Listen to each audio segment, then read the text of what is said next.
Diálogo en Panamericana.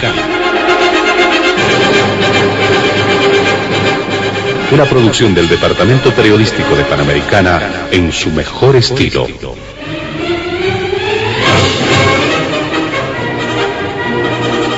Entrevistas exclusivas sobre temas que crean expectativa general. Diálogo en Panamericana. Los sábados al mediodía y cada domingo a las 8 de la mañana. Y en trasnoche a las 24. Quedan ustedes con el staff de periodistas de Radio Panamericana.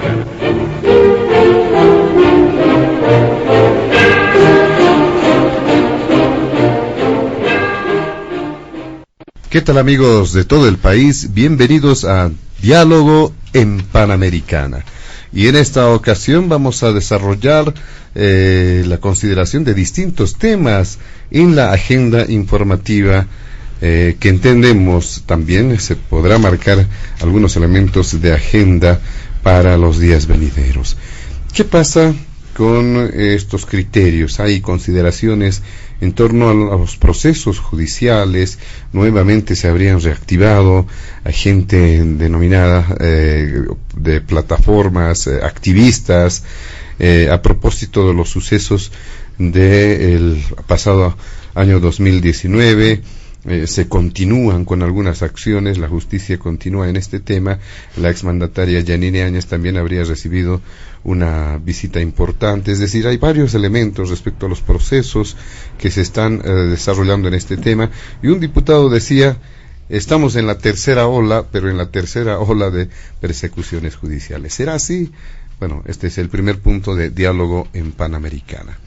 El segundo punto tiene que ver con el rol de Bolivia a nivel internacional, a propósito de dos aspectos, dos temas que precisamente han marcado, han generado expectativa en los últimos días. Uno que tiene que ver con el criterio de la ONU Watch, que ha colocado a Bolivia en una lista denominada la lista de la vergüenza por no haber apoyado una resolución a nivel de la Organización de las Naciones Unidas en contra de los genocidios, crímenes de guerra, algunas otras figuras que se han presentado. Y también otro caso que tiene que ver con encuentro de ministros de justicia a nivel de la Organización de Estados Americanos. Bolivia dijo que no iba a estar obviamente presente por la presencia de Luis Almagro, por las consideraciones y criterios que son de conocimiento público. Este es el segundo punto de Diálogo en Panamericana. El tercero tiene que ver también en reflexiones importantes. Le vamos a dar el tiempo debido al curso y el proceso de vacunación en nuestro país contra el COVID-19, además de las dificultades que se están presentando, porque no solamente se ha identificado, por ejemplo, el tema de la falta de vacunas, falta de inmunizantes, pero también hay otro elemento, ¿no? El comportamiento de cierto sector de la gente que es renuente a vacunarse, además de otros aspectos que están inmersos en esta lucha contra el COVID-19 en nuestro país. Nuestros invitados especiales de este fin de semana se encuentran en los estudios de la emisora el ex ministro de Minería, ex diputado nacional. Le damos la bienvenida después de mucho tiempo a don César Navarro. También se encuentra junto a nosotros el jefe del Movimiento Nacionalista Revolucionario, don Luis Eduardo Siles, y finalmente la activista de derechos humanos, la señora Loyola Guzmán. Junto a ellos estaremos desarrollando nuestra agenda de diálogo en Panamericana. Antes de iniciar con las primeras consultas, vamos a solicitar a nuestros amables invitados de este fin de semana evitar emitir cualquier criterio que sea considerado de racismo o discriminación en el marco de las normas vigentes en nuestro país. Vamos con usted, don César Navarro. ¿Qué podemos mencionar frente a este primer punto que, si bien se habla de procesos judiciales, pero son varios elementos que están configurando este elemento? Muy bienvenido, muy buenas tardes.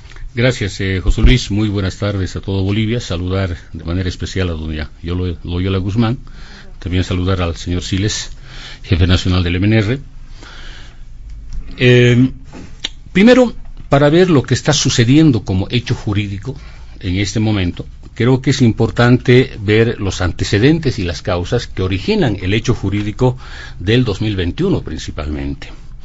Y creo que es importante que se pueda ver el escenario político 2019, y ese escenario político 2019 tiene diferentes momentos políticos, actores, acciones que tienden a modificar drásticamente no solo la coyuntura política, sino la titularía política del Estado. Primero encontramos el escenario preelectoral, y el escenario preelectoral puede verse desde lo que fue la sentencia constitucional de septiembre del 2017, que le habilita no solo al presidente y al vicepresidente, sino a autoridades electas a una reelección indefinida como un derecho humano. Y este hecho marca un momento político altamente importante e interesante, porque a partir de esta sentencia constitucional es que se construye la idea política del fraude. O sea, el fraude como una construcción fundamental, y el fraude se vuelve una consigna política, el fraude se vuelve un eje de articulación, de movilización, pero también de resoluciones de los comités cívicos en todo el país. Las tres últimas semanas de octubre del 2019, prácticamente las decisiones de los cabildos o reuniones de los comités cívicos del país determinan primero desacato civil al triunfo del MAS, y segundo que el triunfo del MAS sería producto del fraude. Es decir, ahí empieza a materializarse como un hecho y una consigna política el fraude, es decir, el fraude ya pasa de ser a una consigna política y empieza a ser un elemento que genera un nivel de articulación y movilización, y la estrategia preelectoral fue principalmente desconocer el triunfo político del MAS. Encontramos un segundo momento, el segundo postelectoral, que puede ser visto 4 días, 20, 21, 22 y 23. En estos 4 días lo que principalmente se posesiona como elemento fundamental es el tema de la segunda vuelta. Pero si tomamos en cuenta estos 4 días, son los 4 días que no existe informe oficial del cómputo electoral definitivo, solo parcial, pero desde el anuncio del Tribunal Electoral Plurinacional en base a los resultados preliminares del TREF, más o menos a las 20:15 del 20 de octubre, se empieza a posesionar la segunda vuelta como un eje vital, y ahí juega un rol vital la misión de observación electoral. En 3 momentos. Uno, tanto el 20, el 21 y el 23, porque el 20 lo que hace es cuestionar el TREF, y no solo la paralización del TREF, sino de manera deliberada vincula el TREF al cómputo oficial, que no tiene ningún tipo de relación. Pero además el 21 y el 23 de octubre, la misión de observación electoral empieza a plantear la segunda vuelta electoral, y no olvidemos que la segunda vuelta electoral planteada el 21 de octubre, cerca de las 9 de la noche, por la misión de observación electoral, deriva en el inicio del saqueo, la destrucción y la quema de tribunales electorales departamentales en el país, principalmente en Oruro y en Potosí. ¿Cuál era la estrategia? Era invalidar el resultado electoral, porque el informe preliminar de la misión de observación se presenta el 23, casi 40 horas antes que el Tribunal Supremo Electoral presente el informe oficial del cómputo oficial de los votos. Pero en ese momento, cuando la misión de observadores plantea como mejor opción la segunda vuelta, desconociendo lo que define la Constitución y la Ley de Régimen Electoral, son los comités cívicos y el CONALDE que deciden apoyar a Carlos Mesa desde los primeros días de octubre hasta el 23 de octubre con la segunda vuelta y el voto útil. Prácticamente el 23 de octubre ellos plantean anulación de elecciones, renuncia de los vocales del tribunal, renuncia del presidente y vicepresidente y nuevas elecciones. Por lo tanto, en esos 4 días se modifica drásticamente el escenario coyuntural, y ahí el objetivo ya no es la segunda vuelta, sino nuevas elecciones.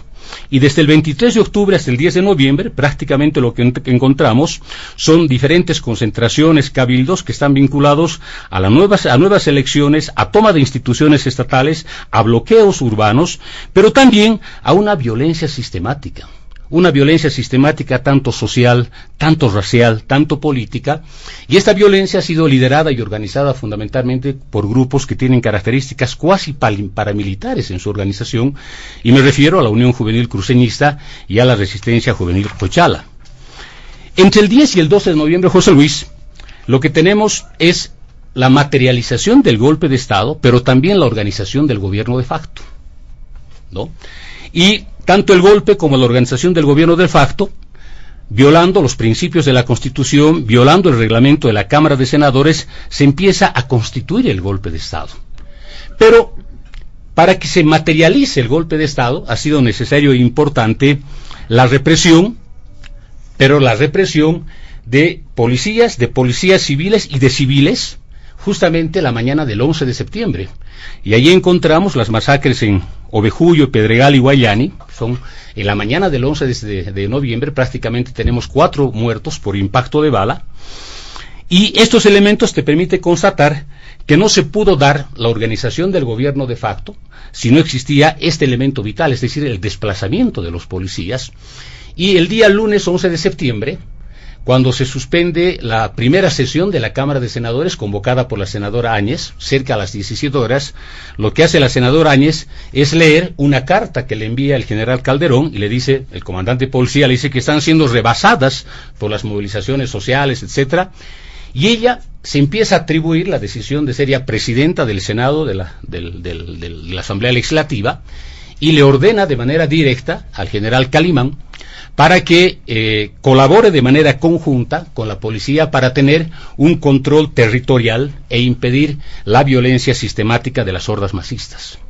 Y el general, en horas de la noche, recordemos la conferencia de prensa, primero de la Conferencia Episcopal Boliviana, con la presencia de Comunidad Ciudadana y el representante de Camacho, donde la Conferencia Episcopal pide que salgan los militares a las calles, justamente para garantizar la paz, entre comillas, y a la media hora hay una conferencia de prensa del comandante general del EJED de las Fuerzas Armadas y la Policía, donde establecen el plan Sebastián Pagador, y es prácticamente la militarización en nuestro país, y es el desplazamiento de las fuerzas conjuntas.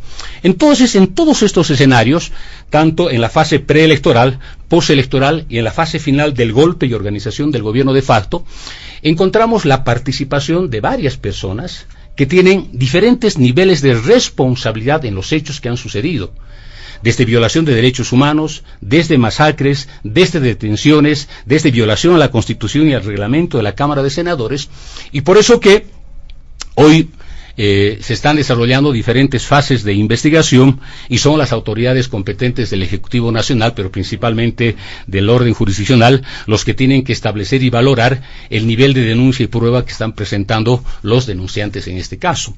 Entonces, si queremos ver en este momento el escenario que está sucediendo, el escenario justamente de diferentes demandas, etcétera, etcétera, tiene que tomarse en cuenta este tipo de característica y los elementos políticos, sociales, que dieron origen no simplemente a la ruptura del orden constitucional, sino también a una violencia sistemática y la muerte y la pérdida de muchas vidas en nuestro país. Y no solo la pérdida, sino incluso las detenciones, la destrucción de patrimonios particulares, individuales, familiares, sindicales, prácticamente un desplazamiento de grupos cuasi paramilitares donde identificaron objetivos y empezaron a desplazar todo tipo de acciones de violencia. Entonces, entender lo que está sucediendo o comprender lo que está sucediendo en este momento es retrotraernos necesaria y obligatoriamente a los hechos que han sucedido entre septiembre y octubre y noviembre, principalmente del 2019.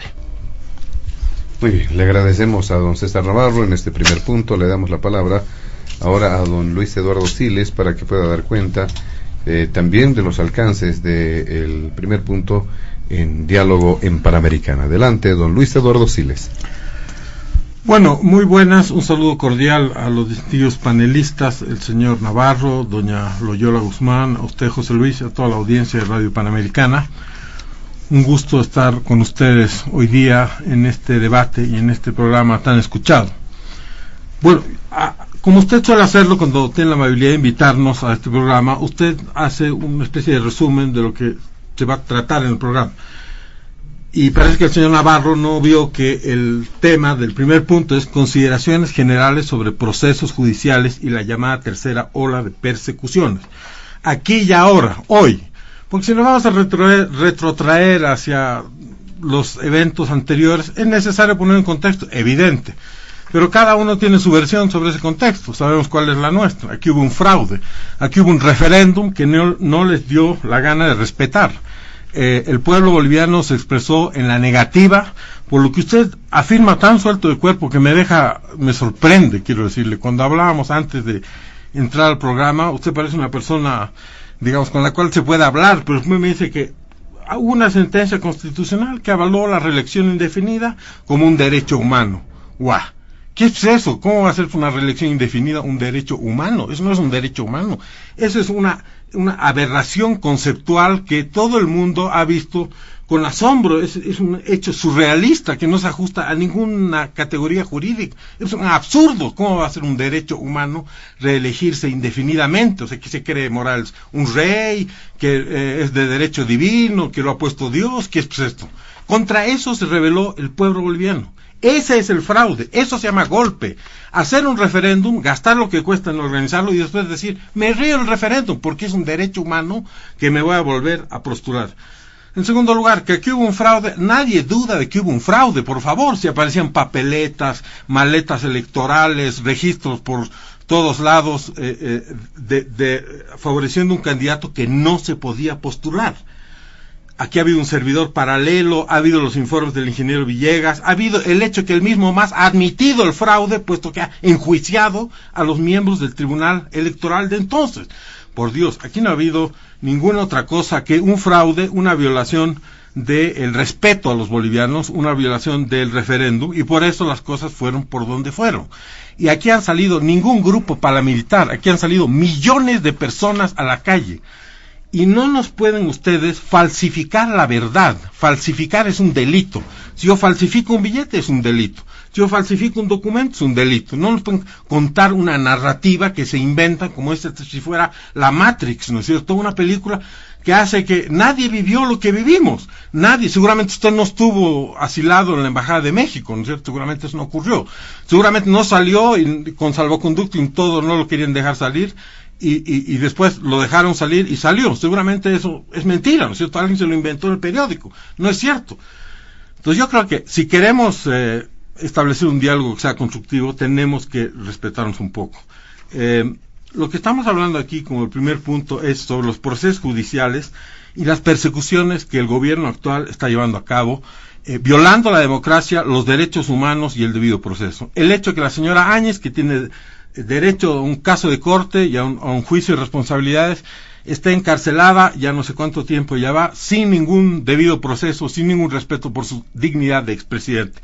¿De qué golpe estamos hablando? ¿Acaso no la asamblea masista controlada por el MAS no ha sesionado durante todo el gobierno de la señora Áñez? ¿No ha promulgado leyes? ¿No ha firmado un montón de instrumentos jurídicos? Entonces ustedes también son cómplices del golpe, si la asamblea sesionó y funcionó.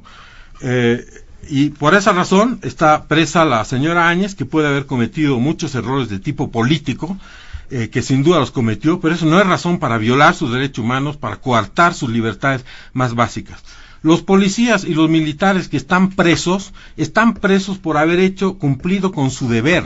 Su deber fue de evitar que haya sangre, que haya muertos, que las turbas masistas, que usted las ha mencionado también como tal, hagan actos de crímenes y delincuenciales, como fue quemar la casa de Waldo Albarracín, quemar 60 millones de dólares de Pumas Cataris, quemar la casa de Casimira Lema, los asesinados en Montero, Marcelo Terrazas y Mauricio Seleme, el policía Halcón linchado en el Alto, y podríamos seguir todo el programa mencionando esos casos de esos días, y también los 130 muertos del gobierno de Evo Morales, los casos anteriores en los 14 años. Ahora, ¿qué es lo que están haciendo? En base a inventarse una narrativa, a falsificar la verdad, están persiguiendo a la gente, están violando los derechos humanos de la gente y están confirmando que lo que hay aquí es una dictadura y no una democracia. Hay un sistema judicial totalmente servil a los objetivos del oficialismo, un ministro de justicia que dijo que iba a revolucionar la justicia y ahora es el principal fiscalito para acusar a jóvenes, como el joven de Cochabamba que está preso hace varios meses, a la señora Ibarra, a la que le están, Melissa Ibarra, creando un caso terrorismo 2 de lo más truculento y de características absolutamente sospechosas. Repito, los policías y los militares que cumplieron con su deber, todos los ciudadanos pasteños y de Cochabamba y de otros lugares clamaron porque los policías y los militares salgan a las calles a poner orden, y así lo hicieron, y por eso ustedes los están castigando, o el gobierno los está castigando, está violando sus derechos humanos. Entonces, yo creo que tenemos que poner la cosa en su contexto, y hoy en día ya no hay en Bolivia una democracia, lo que hay es una dictadura, porque como todos saben perfectamente, Bolivia es signatario de la Carta Democrática Interamericana, y esta Carta Interamericana establece que tienen que haber 5 requisitos para la democracia: el respeto a los derechos humanos y las libertades, el acceso al poder con respeto a la ley, la separación de poderes públicos, elecciones libres y limpias y libre organización política. Y vemos que hoy en día no se cumple ni uno de esos requisitos. Aquí se está violando los derechos humanos de la gente permanentemente, y es lo de ahora lo que nos preocupa y nos concierne. Es lo que está ocurriendo hoy, que están policías, militares, incluso casi más importante que la señora Yanine, que tampoco deberían violarse sus derechos, por supuesto, pero el hecho de que estén policías militares presos por haber cumplido con su deber, por haber evitado que haya baños de sangre, por haber evitado que lo que se hizo en Sencata no acabe en la más grande tragedia de este siglo en Bolivia, con miles de muertos, por haber evitado eso están presos policías y militares. Y por lo tanto, hemos visto de que hemos vuelto a las andadas, ¿no es cierto? Hemos vuelto a utilizar la justicia para los fines de perseguir a los adversarios políticos.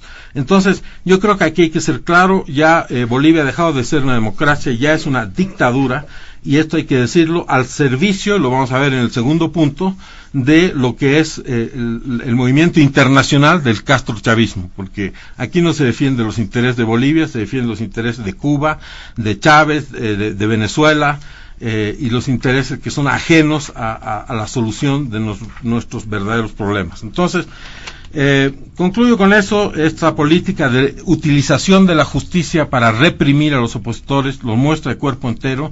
Es por eso que hubo la insurrección de noviembre de 2019, y si seguimos en las mismas, pues vamos a caer en las mismas o peor. Muy bien, le damos las gracias a don Luis Eduardo Siles. Ahora le damos la palabra también a la señora Loyola Guzmán para que se pueda referir a este primer punto del programa. Adelante. Muchas gracias, José Luis. Un cordial saludo a César Navarro y a Luis Eduardo Siles y a toda la audiencia de Diálogo en Panamericana. El punto 1 que nos ha planteado el José Luis, efectivamente las consideraciones generales sobre procesos judiciales que se realizan en este momento. Ya lo mencionó Luis Eduardo Siles. César, más que responder a esta pregunta, ha puesto el contexto y las razones por las que ahora se estaría aplicando esa política, ¿no? Pero yo quiero, no voy a pasar por alto la intervención de César. El problema no empezó en forma preelectoral el 2019. Es mi opinión que el problema empezó ya con la aprobación de la Constitución mediante el referéndum. Una Constitución que no fue elaborada por la Asamblea Constituyente. Recuerden que no se aprobaba y tuvo que recurrirse a varias razones, reunión de prefectos en ese momento, y luego un acuerdo político en el Congreso con gente de senadores, diputados de Podemos, había del MNR, de Unidad Nacional y del MAS, y se formaron 100 artículos de la Constitución. Eso ya no era trabajo de la Asamblea Constituyente. La misma Silvia Lazarte, que ha fallecido, lo denunció en su momento cuando hacían un cerco al Parlamento exigiendo que se aprobara la Constitución. Entonces, el origen, desde mi punto de vista, es desde ahí se hicieron compromisos políticos que luego el MAS y el presidente en ese momento, Morales, no ha cumplido. Después está la elección de 2000, la del 2005, correcta. La del 2009 ya fue reelección, y de acuerdo a la Constitución podía ser por una sola vez de manera consecutiva. Pero posteriormente, para el 2014, hubo una resolución del Tribunal Constitucional a petición del vicepresidente García Linera, presidente nato del Congreso en ese momento, que hizo cuatro consultas al Tribunal Constitucional sobre la elección de Contralor, y la segunda, no recuerdo los otros dos, era sobre la elección de presidente y vicepresidente. Y ahí el Tribunal Constitucional dijo que, habiéndose aprobado una nueva constitución por referéndum en enero del 2009, prácticamente había un nuevo Estado, y en consecuencia no regía la anterior, ese artículo que fue aprobado de que no se podía haber una nueva reelección, porque esta ya era la segunda reelección.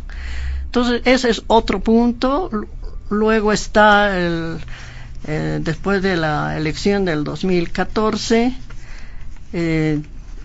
la sentencia del Tribunal Constitucional, la 084, por la cual el Tribunal Constitucional declara la inaplicabilidad de artículos de la Constitución. No le corresponde al Tribunal Constitucional eso, la reforma parcial de la Constitución tiene que hacerse. Hay dos formas: mediante la petición de la Asamblea Legislativa o mediante petición popular, pero tiene que ser llevada a referéndum. Y la reforma total, que es mediante Asamblea Constituyente. Entonces salió además el referéndum del 2016 pidiendo cambiar el artículo que señalaba que Evo Morales y Álvaro García no podían volver a ser candidatos. Y ahí dijimos no el 51.3% de la población, y ganamos a la posición de sí, que podía ser una reelección indefinida. Y luego, no contentos con eso, se hace el derecho humano, invocando el artículo 23 de la Convención Americana de Derechos Humanos, que no es tal. Entonces, yo le pondría el nombre de una cronología de un fraude anunciado. O sea, empezó desde el 2009, después se fueron sumando todos los hechos que están debidamente registrados, no me estoy inventando, están registrados. En consecuencia, la gente, yo me incluyo entre este grupo, a los que despectivamente don Álvaro García Linera nos denominó pititas, haciéndose la burla, porque una gran parte de las que hicimos esos bloqueos en La Paz, y estoy hablando de lo que he participado, hacíamos con cuerdas, con sogas, con lo que había. Yo he estado en eso, yo he sido parte de ese grupo. No me llamo pitita, me llamo ciudadana, con criterios propios, que quiero vivir en una sociedad con democracia, con verdad y lejos de las mentiras. En consecuencia, el tema es que toda esa carga de frustración, porque se nos hacía la burla, no se hacía caso al referéndum, se hacía inaplicables artículos de la Constitución, etcétera. Entonces llegó y terminó con la aprobación de la ley de partidos políticos, donde se impusieron unas elecciones primarias que costaban, creo, 27 millones de bolivianos, y solo fue para darle cierta legitimidad a la candidatura de Morales y García Linera. No fue nada más. Entonces todo eso rebasó, y durante el periodo de las elecciones de 2019 fue la juventud la que salió. Yo he estado en las marchas, y si como sigue ahora en las olas de represión, ya entrando al tema, la primera ha sido contra la expresidenta y sus ministros, la segunda, y militares, algunos militares, la segunda contra la policía, y ahora es contra los activistas, ¿no? Yo lo pongo en ese caso a la señora Melissa Ibarra.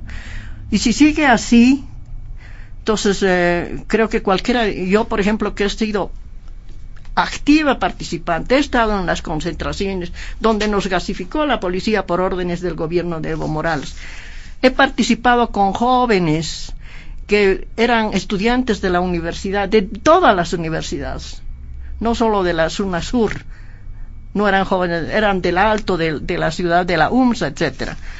Todos ellos exigían que se respete la Constitución, se respete su voto, y en consecuencia entonces todos tendríamos que ser parte de este juicio, de esta tercera ola. Porque qué diferencia entre la señora Ibarra utilizó su condición de periodista, etcétera, pero como cualquiera tiene derecho a discrepar de algo. Yo estoy en contra de las políticas del gobierno y no soy de derecha, aunque el tema de derecha e izquierda sería motivo de una gran discusión en este momento, pero yo digo, no se puede rechazar a la gente, juzgarla, presumirla culpable porque tiene una posición distinta a la del gobierno.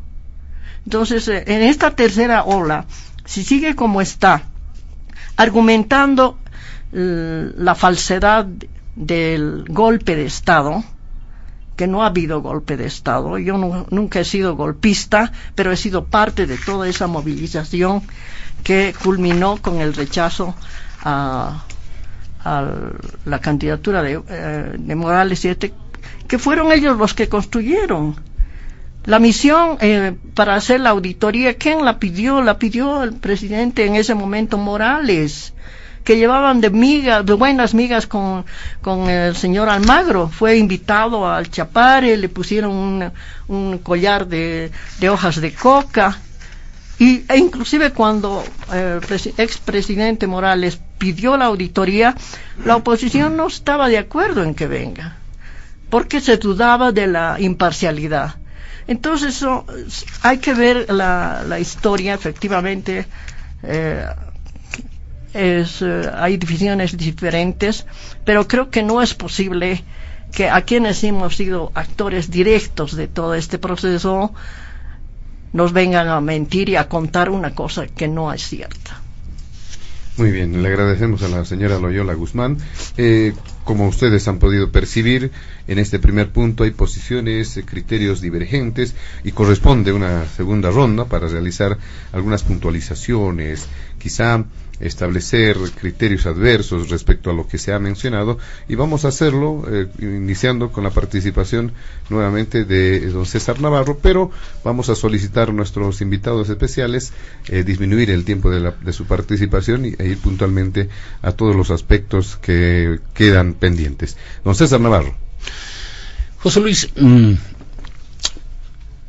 la historia y la lectura política tiene también su propia lectura ideológica, porque no es simplemente utilizar frases, calificar, descalificar adjetivos, como si fuese los elementos ideológicos que definen el hecho y el momento político. Porque la política tiene que ver con la disputa por el poder, y la disputa por el poder tiene que ver con visiones, con liderazgo y con organización. Entonces, ese es un elemento vital e importante, y es así que el movimiento al socialismo del 2005 derrota a todo el sistema político de la derecha en nuestro país en un escenario liberal, democrático, y llegamos a las elecciones. Cuando se ve el 2019 y se habla y se reitera de manera constante el famoso monumental fraude, el escandaloso fraude, etcétera, y generalmente se recurre a este informe de la OEA, que lo tengo en la mano, que son dos informes. Son dos informes, tanto el informe preliminar y el informe final. Y para mí este informe de la OEA, José Luis, y lo digo así con mucha fuerza y fortaleza, vale menos que un papel higiénico usado. Y en el momento que se desee, podemos hacer un debate pormenorizado del contenido de este informe, pero del contenido del informe, para ver el nivel de respaldo que se tiene. Yo he escuchado reiterativamente en Panamericana y en varias entrevistas, y al señor Siles ahora, hablar del famoso servidor B01, B02, B03, etcétera. Y lo que habla al servidor José Luis está en el segundo informe, en el informe final, presentado en diciembre del 2019. Está en 54 páginas, y podemos revisar el informe en este momento si se desea. No hay, y digo una sola palabra, no me refiero a una frase, a una sola palabra, no frase, que demuestre cómo los servidores administrados por una empresa privada, porque no era administrada por el Tribunal Supremo, era administrada por Neotex, que era la responsable de administrar la transmisión de resultados electorales preliminares. ¿Cómo afectó al cómputo oficial? Un primer elemento. Un segundo elemento en este informe preliminar que presentan los famosos expertos auditores de la OEA, nos dicen, por ejemplo, en el informe preliminar, para justificar el fraude y en los hechos el golpe de Estado, nos dicen que ellos encontraron 176 actas en la República Argentina, y de las cuales 38%, es decir, 66 actas, tenían inconsistencia con el índice de empadronados para votar. Es decir, nos estaban diciendo a nosotros que la representación diplomática boliviana en la Argentina y el Tribunal Electoral inscribió a personas de manera ilegal en 66 de las 176 actas en la República Argentina. Pero de manera contraria y cómica, en el informe final que presenta en diciembre, los mismos veedores electorales o auditores electorales de la OEA ya no hablan de 176 actas. De manera cómica, hablan de 113 actas en la República, en la provincia de Buenos Aires. Pero, ¿cuál es lo cómico, lo dramático y lo grotesco de estos criminales que hacen el informe? Que las observaciones que encuentran son observaciones, una alta votación al MAS en 17 actas, y está acá en el informe. Solo en 17 actas. Y dice este mismo informe que encontraron una firma falsificada en el acta 1305 de un jurado electoral. Y no nos dicen si las otras 5 firmas de los miembros de la mesa estuvieron falsificadas o eran legítimas. Pero además, en el informe final nos dicen que no acreditan el número de personas habilitadas ilegalmente para preservar su seguridad. Y en el anexo 9 que nos presentan en el informe son simplemente imágenes de las actas, absolutamente imágenes de las actas, donde prácticamente no demuestran ningún nivel de irresponsabilidad, ningún nivel de fraude. Entonces, por eso creo que nos estamos acercando a un momento donde esa construcción no de narrativa, porque no se construye una narrativa en función del informe de la OEA, José Luis. Lo que se construye son frases, son adjetivos, son ideas movilizadoras que generaron actos criminales de violencia. Y lo digo yo con mucha firmeza. ¿Y por qué lo digo? El señor Siles hacía referencia si estuvo o no estuvo asilado, si salió o no salió con salvoconducto. Sí salí. Y le voy a comentar lo que me sucedió. El 10 de noviembre, a las 11:50 de la mañana, me llaman de Potosí para decirme que si no renunciaba, lo asesinaban a mi sobrino y quemaban mi casa. En este momento vayan a Potosí y van a ver el nivel de destrucción de mi vivienda particular, y luego estos criminales se trasladaron a la vivienda de mi madre para destruir la vivienda de mi madre. ¿Eso es movimiento cívico? ¿Ese es movimiento ciudadano por la democracia? Segundo elemento, ¿cómo podías verificar si estaba o no estaba adulterada un acta electoral? Y cada uno de los partidos políticos, José Luis, que participa en las elecciones, delega un representante a cada una de las mesas electorales. Y las actas electorales en los tribunales departamentales fueron entregadas como copias a los partidos y a los veedores electorales internacionales. Y en este informe, tanto el preliminar y el final de la OEA, no existe una sola palabra que nos haga referencia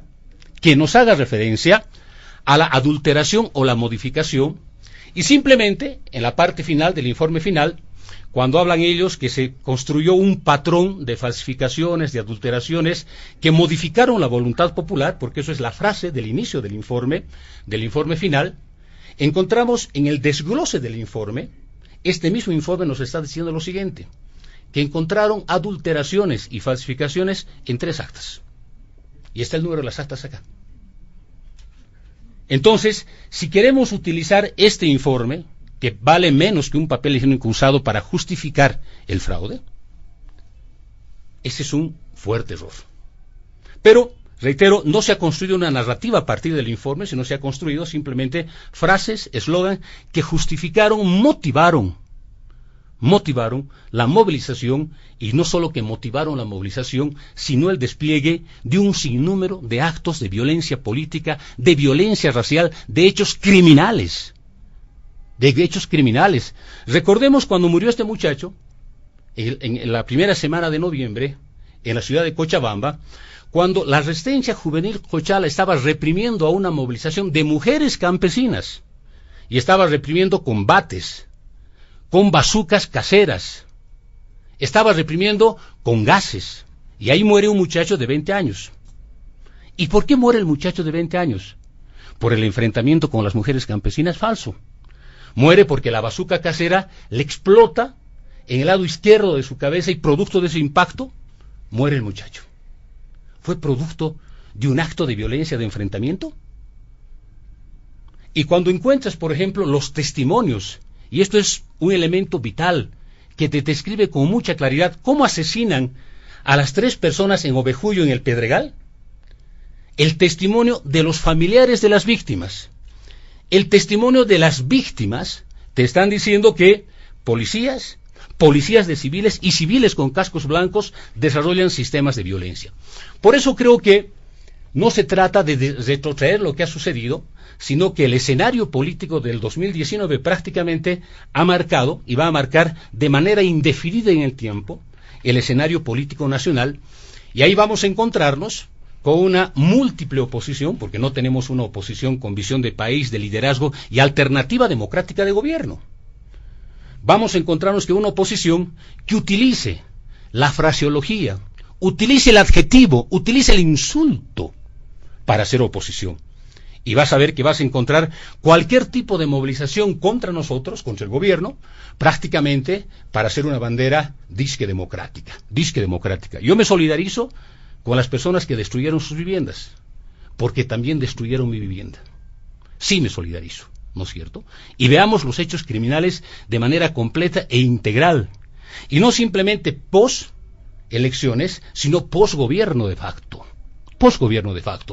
Y cuando se quiere comparar, dice, no hubo golpe porque había un parlamento, entonces tendríamos que decir, no hubo el golpe de Banzer, donde participó el MNR con Víctor Paz, porque en el gobierno de Banzer se publicaron decretos supremos que estaban vigentes, como el Código Penal, el Código Civil, y fueron aplicadas en gobierno democrático. Bajo esa lógica, automáticamente tendríamos que decir que el golpe de Banzer no fue golpe, fue una transición del militar Torres al militar Banzer. Es decir, encontramos este tipo de elementos. Y simplemente una última constatación. ¿Quiénes fueron los que juraron o quiénes fueron presidentes constitucionales?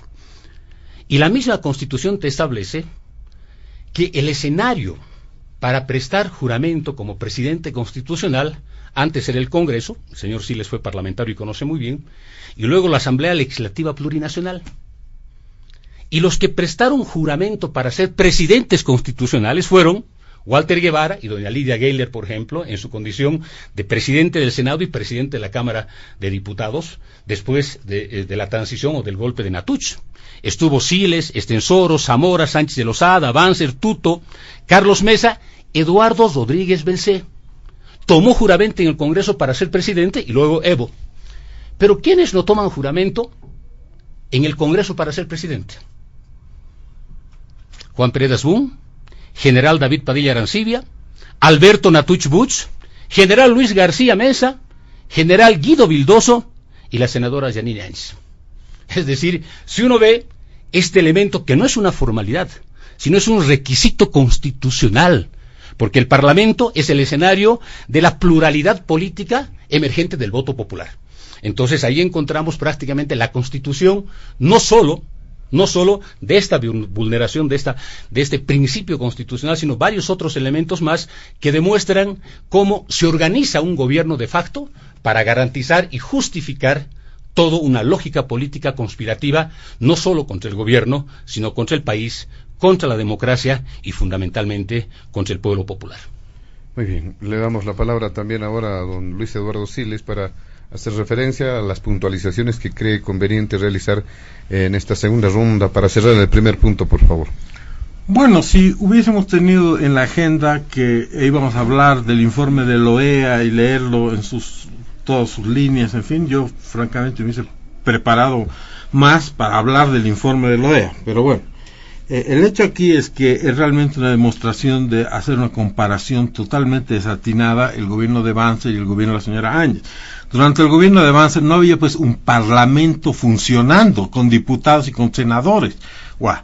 O sea, habían tanques en las calles y militares en todos los puestos ministeriales y en todas las direcciones del Estado. No es lo mismo con un parlamento funcionando donde había una mayoría parlamentaria del movimiento al socialismo, donde la presidenta era la señora Copa. No es lo mismo. ¿Cómo hacer lo mismo?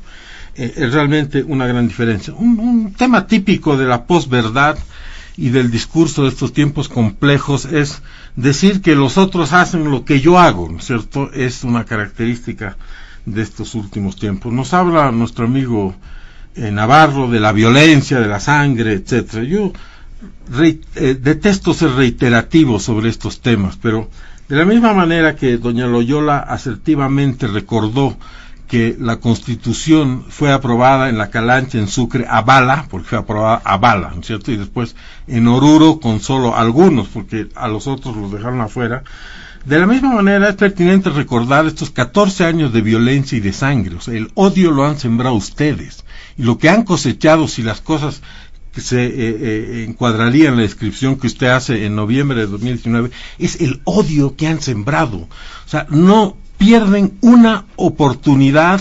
Morales, Linera, Quintana y todos los del anterior gobierno y los del nuevo gobierno en expresar su odio a Bolivia, su odio a nuestra historia, a nuestras instituciones y a nuestro pueblo. Y también lo hacían perfectamente con sangre, ¿no es cierto? Si no recordemos los casos de la Calancha, del Hotel Las Américas, el caso de Porvenir, el caso del viceministro Illanes, uno de los suyos, linchado por la decisión deliberada de no intervenir para rescatar su vida. Uno de los suyos, podía haber sido usted, Navarro, porque usted fue ministro, entonces en este caso fue un viceministro que no han linchado de la forma más cruel y salvaje. Los muertos que ya le mencioné, Marcelo Terrazas, Mario Salvatierra, militantes del MNR, que no, de los militantes que tenemos muertos en Montero, antes de que se vaya Evo Morales. De la quema de la casa de la señora Lema, de la quema de la señora Galarza, de la casa del señor Untoja, de los Puma Catari, de Waldo Albarracín, del policía linchado. Son cientos de casos de violencia y de sangre. Entonces, el decir que los otros son los asesinos, los otros son los sangrientos, y los del otro lado son unas santas palomas, es pues surrealista, no corresponde a la realidad. El hecho es que efectivamente los hechos obedecen a una lectura ideológica, pero los hechos son hechos. Evo Morales renunció y huyó. García Linera renunció y huyó. Todos los demás de la línea de sucesión, ¿renunciaron o no renunciaron? Renunciaron.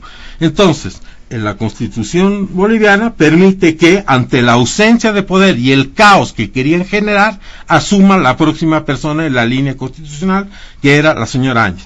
Pero en todo caso, ese no es el punto de discusión en este punto. El punto es por qué ahora la señora Áñez está presa, se le enjuicia sin que se respeten sus derechos constitucionales. Ella tiene el derecho a un juicio que sea autorizado primero por la Asamblea Nacional en su calidad de expresidente.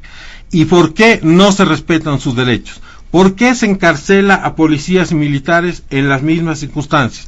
¿Por qué se persigue a la señora Melissa Ibarra, una connotada activista en su momento de la resistencia al evismo, incluso persiguiendo a su hijo? ¿Por qué hacen esas cosas? ¿Por qué no pueden ceñirse en sus compromisos de respetar la ley, los derechos humanos, la dignidad de los otros bolivianos? Todos somos bolivianos, no ustedes nomás son bolivianos, todos son bolivianos y todos tienen derecho a que se les respeten sus libertades y sus derechos constitucionales. Y el gobierno del señor Arce y el señor Choquehuanca, en los 6 meses que lleva de gobierno, no ha hecho eso, ha violado los derechos de las personas y está sembrando el mismo odio del cual usted está quejando. lo está sembrando, y después, ¿cuáles serán las consecuencias de eso? Yo creo que todos las van a lamentar, no solo ellos, sino el país en su conjunto, porque en los discursos, en las intervenciones del presidente, no escuchamos jamás ninguna frase, ninguna actitud constructiva, ninguna actitud de reconciliación. Lo único que escuchamos es absurda narrativa de echarle la culpa a la señora Áñez de todos los males del país, cuando el movimiento al socialismo ha gobernado este país 93% del tiempo en los últimos 16 años. Todo lo que hay de bueno y de malo, y sobre todo de malo, ha sido sembrado y hecho por el movimiento al socialismo, pero le echa la culpa a una señora que tenía una asamblea en contra y que gobernó en pandemia, es decir, que no se podía salir ni a la calle, y que todo el país y el mundo estaba paralizado por la pandemia. Entonces, aquí no hay buena fe en la actitud del gobierno, hay que denunciarlo. Ya han ido parlamentarios de la oposición afuera a denunciarlo, y muchos otros perseverarán en ese camino, porque no se está cumpliendo, repito, con las características de una democracia, y se ha pasado a ser una dictadura. Bien, para finalizar este primer punto, señora Loyola Guzmán. Sí, por favor. Quiero reconocer la capacidad que muestra César Navarro para imponer el discurso generalizado dentro del MAS, ¿no? La idea del golpe. Ha insistido desde su primera intervención y la segunda sobre eso, y creo que responde a la política del gobierno y de Evo Morales, que parece seguir siendo el presidente de este país, porque se reúne con empresarios privados, se reúne con cívicos, da sugerencias, casi le ordena al presidente a hacer varias cosas, lo que es muy mal, pero está en eso, ¿no? Implantar, ya lo han hecho a nivel internacional, lo siguen haciendo, y aquí a nivel nacional también quieren seguir convenciéndonos a quienes fuimos actores directos no solo de esta época, sino mucho tiempo, que aquí hubo un golpe, y se está haciendo comparaciones que no son correctas. Como el tema de discusión no era el golpe ni el informe de la OEA, yo voy a retomar el tema de la consideración general sobre una llamada tercera ola de persecuciones políticas. Insisto, sí hay, porque no se están cumpliendo las normas por ejemplo, la presunción de inocencia, el derecho a ser juzgado correctamente. Se está haciendo un abuso de la detención preventiva. Entonces, y en el caso de la señora Áñez y los ministros, ella, que asumió el cargo en sucesión constitucional, debe ser juzgada, si es que tiene que serlo, por juicio de responsabilidades. Hay que recordar, y se sienta jurisprudencia en el país, que García Mesa, que fue un dictador que tomó por las armas, en el primer día asesinó y desapareció a mucha gente, tuvo un juicio de responsabilidades por la Corte Suprema. Entonces, no es correcto que ahora se pase por encima de ello y se vayan acumulando juicios por todo y por nada.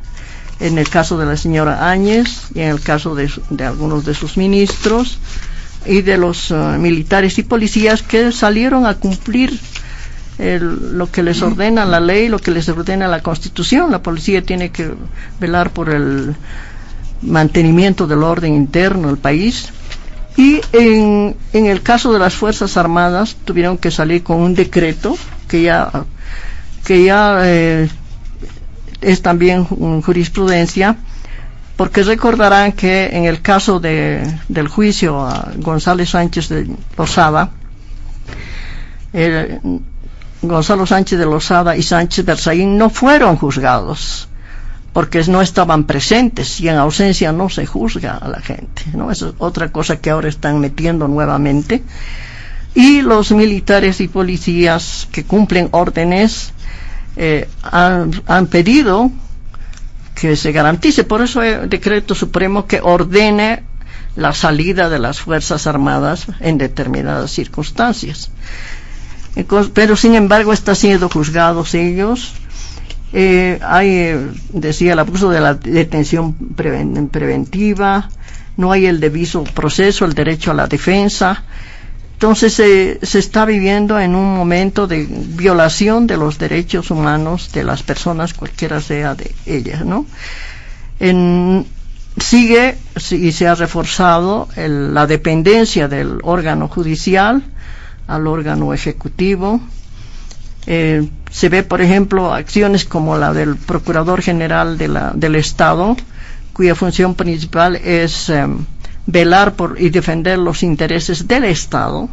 No sé qué estará haciendo ahora, por ejemplo, en el caso del juicio en la Comisión Internacional de Justicia de la Haya sobre las aguas del Silala, que esa es una de sus funciones, debería ser, pero sin embargo se ocupa de enviar un informe con una cantidad de falsedades a organismos internacionales y no está cumpliendo la función que tiene asignada en la Constitución Política del Estado.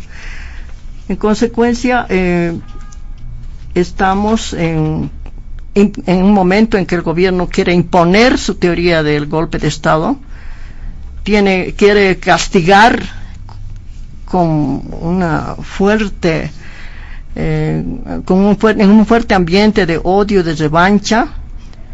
Se quiere, no sé si querrá sentar precedente para un futuro. El presidente Arce debe reconocer que sí salió elegido, ganó, se le ha reconocido. Quienes no votamos por él esperamos que realmente sea el presidente de verdad en este país y no esté siendo suplantado por el expresidente Evo Morales, y que se cumpla pues la ley y la Constitución y se termine la violación de los derechos humanos en este país, que es lo que es una de las características, digamos, en esta etapa en contra de la oposición y de los supuestos golpistas. Muy bien, vamos a avanzar en el programa, vamos a avanzar hacia el segundo punto de diálogo en Panamericana, y este tiene que ver con un elemento bastante importante. A veces solemos utilizar también estos espacios para establecer algunas reflexiones en torno al rol que está jugando el Estado boliviano a nivel internacional.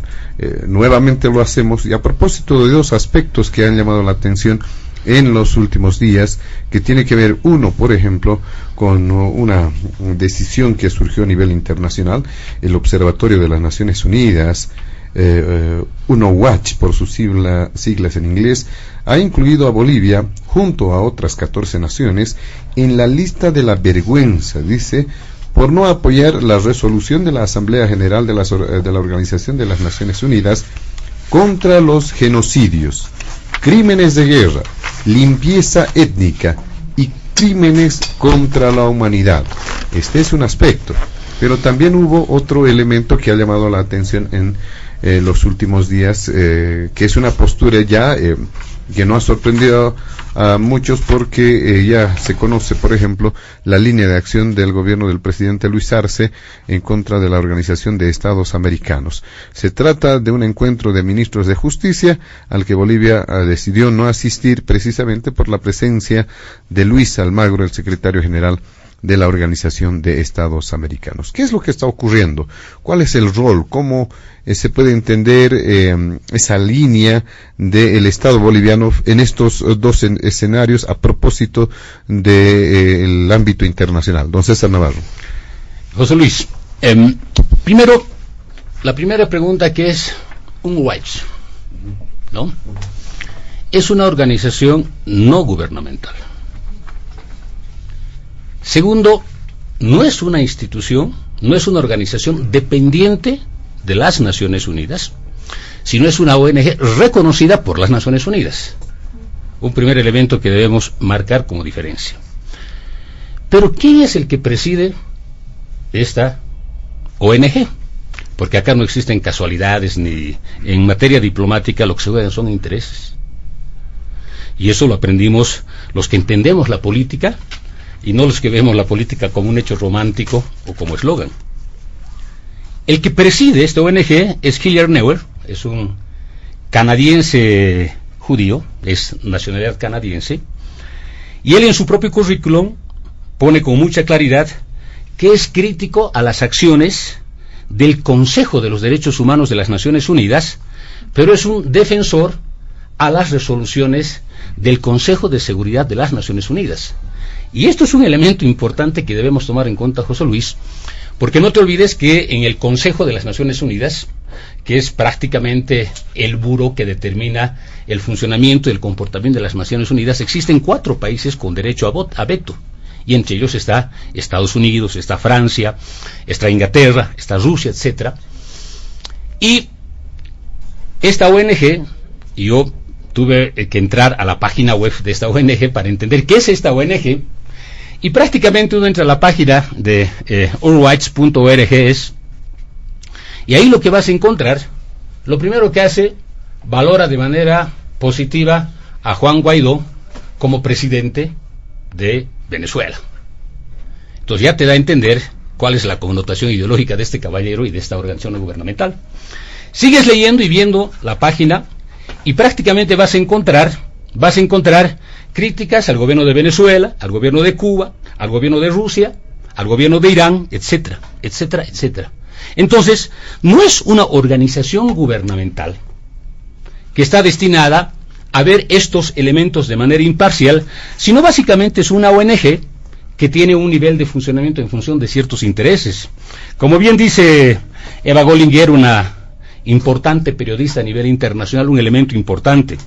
Dice, en las juntas directivas de las grandes multinacionales, como Chevron Corporation, ExxonMobil, Carlyle Group, Verizon, Halliburton, Blackwell, etc., encuentras nombres en los directorios que son también parte de los directorios de las siguientes ONGs: Human Rights Watch, Fundación Right Corporation, Transparencia Internacional y otras. Y muchas de estas fundaciones, y entre ellas Human Rights, están financiadas por instituciones que dependen del Congreso de los Estados Unidos, y me refiero, por ejemplo, al Instituto Republicano Internacional, que depende de los republicanos, y el Instituto Demócrata Internacional. Entonces, no es una ONG que tiene un nivel de casualidad o independencia, etcétera. Es una ONG que defiende los intereses fundamentalmente de los Estados Unidos y de muchos otros que tienen estos niveles de agresividad. Y revisando el informe y la página, buscamos si hay alguna crítica al comportamiento de los presidentes Bush, Bill Clinton y Obama. Buscamos si existe una crítica. Y encontramos que en los 23 años que participaron, que participaron y dirigieron los gobiernos y el Estado norteamericano, tanto Bush, Clinton y Obama, encontraron que estos caballeros lideraron la invasión de 9 países islámicos. Y no solo eso, sino que asesinaron a 11 millones de musulmanes. Y para muchos analistas que aparecen como editorialistas en esta página, ellos son los que luchan por la paz y son los que luchan contra la agresión terrorista en el mundo. Mira, si en 23 años estos presidentes de la mayor potencia en el mundo han liderado invasiones y han muerto cerca de 11 millones de personas. Pero además no solo eso, revisando mayor documentación, vamos a encontrar lo siguiente. Porque el presidente de esta ONG es canadiense, pero de origen tiene su ascendencia judía, nos dice que los Estados Unidos en el Consejo de Seguridad vetó 45 resoluciones que hacían crítica al comportamiento de Israel sobre Palestina. Es decir, la resolución de las Naciones Unidas, de la Asamblea de las Naciones Unidas, ha sido vetada en 45 ocasiones justamente por los Estados Unidos. Entonces, este hecho te demuestra con mucha claridad que si encontramos a una ONG servil, prácticamente tiene estas características y estas peculiaridades, y por eso también es importante ver a qué es lo que se opone, y a qué es lo que se oponen no uno, varios países. Esa resolución. Exactamente. Tuvimos que entrar y está la resolución y hace referencia y dice Tomando nota de los informes anuales del secretario general sobre la responsabilidad de proteger y las recomendaciones al respecto que contienen, incluidas las medidas que pueden adoptar los Estados miembros, los órganos intergubernamentales y el sistema de las Naciones Unidas para reforzar la prevención del genocidio, los crímenes de guerra, la depuración étnica y los crímenes de lesa humanidad. O sea, lo que te está diciendo que esta resolución está permitiendo o que las Naciones Unidas o que una potencia imperial, para defender a los pueblos de la limpieza étnica, del terrorismo, de los crímenes de lesa humanidad, pueda invadir y pueda masacrar. Eso te está diciendo.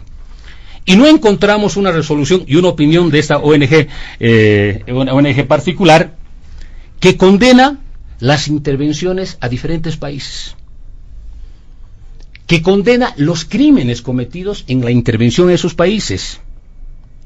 Pero además, esta resolución, reitero, lo que te está permitiendo es la autorización a la intervención para que se cometan crímenes en nuestro país.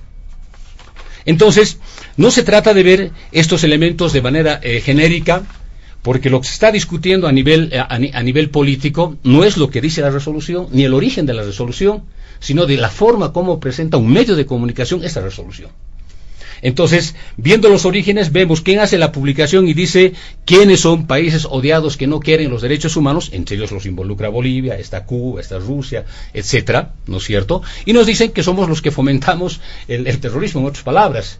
Pero cuando vemos quiénes son los promotores de esta resolución, está principalmente Estados Unidos e Israel, y Estados Unidos es uno de los principales invasores, y el Estado de Israel, el gobierno de Israel, no hace una semana y hace 15 días, hace varios años atrás, no solo que le ha quitado un territorio a los palestinos, no solo que está ocupando de manera violenta, sino también los diferentes actos, está generando crímenes, y la última información que salió en un medio de comunicación, el bombardeo de Israel mató a 7 miembros de una misma familia. Entonces nos estamos encontrando en un escenario de esta envergadura. Entonces no es que están condenando organismos internacionales, sino quien está condenando es una organización no gubernamental que está liderada por una persona altamente vinculada y defensora de las resoluciones del Consejo de Seguridad de las Naciones Unidas, que es crítico a las resoluciones del Consejo de los Derechos Humanos, pero paralelamente es alguien que defiende y respalda básicamente estas acciones invasoras. Entonces, lo que estamos encontrando y estamos viendo acá prácticamente que tratan de posesionar como verdades absolutas las opiniones de organizaciones no gubernamentales sobre hechos políticos. Cuando hay una opinión de Human Rights, prácticamente son titulares de medios no solo en Bolivia, sino en el mundo, como si fueran los depositarios de los derechos humanos, como si fueran los depositarios de los derechos humanos. Cuando ves una opinión de Amnistía Internacional, similar. ¿Por qué? Porque se define a partir del título de la organización o la fundación, pero no los orígenes de su financiamiento, ni quiénes presiden y la línea editorial. Y por eso podemos entrar a la página web, de esta ONG, y prácticamente vas a encontrar que parece un activista pro gringo, anti gobiernos de izquierda. Entonces, ¿qué puedes esperar de una organización no gubernamental y una página de esta envergadura que no refleja la realidad de lo que está aconteciendo en el mundo? Muy bien. ¿Qué dice usted, don Luis Eduardo Siles? No solamente a propósito de lo que supone, ¿no es cierto?, este tema de la decisión de UNWatch, sino también acerca de esa decisión de que Bolivia no participa, por ejemplo, de encuentros de ministros de justicia a nivel de la Organización de Estados Americanos. ¿Qué es lo que está ocurriendo con el rol del Estado boliviano a nivel internacional? Bueno, un recurso también del libreto del castrochavismo consiste en atacar al mensajero en vez de deliberar sobre el mensaje, ¿no es cierto? Denostar al que dice algo, en este caso una organización, que a lo que realmente dice. El hecho aquí es de que han votado a favor de esta resolución 115 países del mundo y han votado en contra 15. ¿Y quiénes son los 15? Corea del Norte, Nicaragua, donde el señor Ortega asesina a mansalva a todos que se lo opongan, Zimbabue, una oscura dictadura africana, Venezuela, sabemos la tragedia venezolana, Bielorrusia, Eritrea, Egipto, Cuba y Siria, y Bolivia, y China y Rusia. Esos han votado en contra. ¿Cuál es la compañía que Bolivia tiene en esos países que son absolutamente antidemocráticos, que no son democracias? ¿Y por qué Bolivia hace esto? ¿Defiende los intereses de Bolivia al votar en contra de esta resolución? No, señor, no defiende los intereses de Bolivia, ni siquiera los intereses a los que hace alusión el señor Navarro. Simplemente Bolivia actúa como la fichita, el ponguito de los grandes intereses de otros países, no de sus intereses. Porque ¿qué gana Bolivia votando junto con Eritrea, Kirguistán, Corea del Norte, Cuba y Venezuela y Siria? Lo único que gana es alinearse con esos países donde no hay democracia, donde hay falta de violación a los derechos humanos, donde no se respeta a nada ni a nadie. Y se inscribe en el país, en la lista de los países forajidos de este mundo. Repito, solo 15 países votaron en contra y 115 votaron a favor de esta resolución que condena, por Dios, los genocidios, los crímenes de guerra, la limpieza étnica y crímenes contra la humanidad. Pero obviamente Bolivia, su canciller y su gobierno tienen que quedar bien como serviles agentes de Cuba y de Venezuela con sus amos internacionales antes que defender los intereses de Bolivia. Ni siquiera países que están en vías de convertirse como parachavistas como Argentina y México en América Latina se atrevieron a ponerse en esta lista porque mantienen pues cierta dignidad. O sea, la Argentina es la Argentina y México es México. No puede estar bailando al son de lo que pide Cuba, Rusia, China, etcétera. Son países que tienen una política exterior que realmente defiende sus intereses. Nosotros no defendemos nuestro interés con el mar. Es más, perdimos la posibilidad de recuperar el mar por las vías jurídicas porque para hacer campaña política estuvieron dispuestos a jugarse el mar y lo perdieron.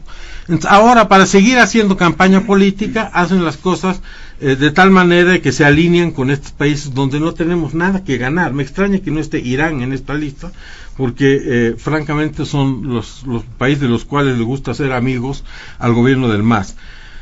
Yo creo que no extraña que a un encuentro de ministros de justicia, pasando a la segunda parte, y una corrección, los miembros del Consejo de Seguridad son 5, no son 4, son Inglaterra, Estados Unidos, Francia, China y Rusia, y son obviamente los ganadores de la Segunda Guerra Mundial. Es de ahí donde se origina el tema de los que tienen derecho a veto. 4 son miembros permanentes. ¿A cuánto quiere votar? Los miembros con derecho a veto son Rusia, Estados Unidos, Inglaterra, China y Francia. Son los miembros con derecho a veto. Son 5. Son los dueños de este mundo, entre comillas, por su peso militar, político, ideológico, en fin, como decía un amigo, si los marcianos llegaran, van a hablar con ellos, digamos, con nadie más. Pero bueno, a lo que yo me voy con el hecho de que en el tema de la OEA no estén los ministros de justicia. Bueno, ¿cómo va a ir su ministro de justicia de Bolivia? Porque no hay justicia en Bolivia, ¿no es cierto? Y esto se ha vuelto ya una cosa, era ya legendaria antes y se ha vuelto mucho peor.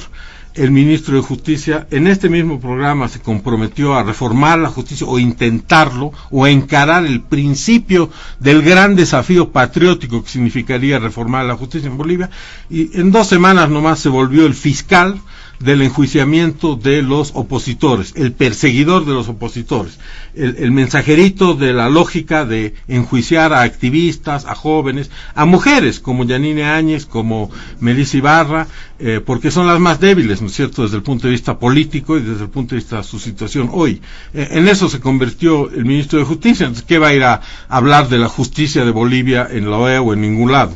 Y yo creo que todos se van a reír de él, no lo van a tomar en serio, porque todos ven que en Bolivia no se respetan los derechos humanos ni el debido proceso y que los jueces no son jueces, son verdugos de lo que decide el oficialismo. Fueron verdugos durante la época del gobierno anterior, hay que decirlo, y en cuanto cambió la tortilla, ahora son verdugos de lo que decide este gobierno. Entonces, en Bolivia sencillamente hay un estado de ajusticia, o sea, definitivamente una dictadura no puede permitir una justicia que cumpla con las características mínimas de un sistema de justicia. Entonces, el ministro de Justicia no va a la OEA y cree que lo van a extrañar. Lo que van a pensar los de la OEA es de que en Bolivia hay un retroceso al oscurantismo judicial, donde se condena a gente inocente y donde se hace gala incluso de antisemitismo, como he escuchado algunos, que judío aquí, que judío allá. Es un terreno sumamente peligroso. No creo que Bolivia tenga demasiadas opiniones como país en el conflicto israelí-palestino. Como personas los podemos tener, sin duda, pero como nación yo no veo qué ganamos poniéndonos de un lado o del otro. No veo qué ganamos volviendo a poner visa para que no puedan venir los turistas norteamericanos o los turistas israelitas, tomando partido con un conflicto que es muy lejano a nosotros, que realmente no obedece a nuestros intereses en ningún caso ni en el otro, ni si fuéramos pro-israelitas y pro-palestinos. La única posición posible como país es decir que tanto el pueblo palestino como el pueblo israelí tienen derecho a vivir en paz y a encontrar una armonía en sus relaciones, y que les deseo mucha suerte. Eso es lo que se puede definir como una posición nacional. Lo demás son opiniones personales, que cada uno tiene derecho a las mismas, por supuesto. Pero cuando ya se tornan el discurso de Estado, de estar haciéndose los defensores de causas que son ajenas al país, no se está defendiendo los intereses del país, se está defendiendo los intereses de una ideología. Ahí sí que estamos defendiendo los intereses de una ideología, y los intereses de Cuba, de Venezuela, de Rusia, que a toda costa queremos que se fije en nosotros, y que tampoco lo ha hecho a pesar de toda esa retórica. De China, claro, tenemos todo el país vendido a China. Ya hemos contratado cosas chinas por $6,000 millones. Bueno, tenemos que quedar bien con los chinos y ser serviles desde la óptica del gobierno. Esa es la política exterior del país, un servicio servil a los intereses de otros países, no de los nuestros. Muy bien. También ahora le damos la palabra a la señora Loyola Guzmán. ¿Qué decir frente a este segundo punto del programa? El rol a nivel internacional de nuestro país en estos dos casos, para mencionar un ejemplo de lo que está sucediendo actualmente. Sí, sobre este tema 2, que es el rol de Bolivia a nivel internacional, yo veo dos aspectos. Uno, el tema de la resolución de la Asamblea General. Es una resolución de la Asamblea General de Naciones Unidas, no del Consejo de Seguridad. Normalmente se toman resoluciones en base a un trabajo que ha sido realizado a partir del Consejo de Derechos Humanos o de otro de los consejos, y que lleva a su nivel máximo a la Asamblea General.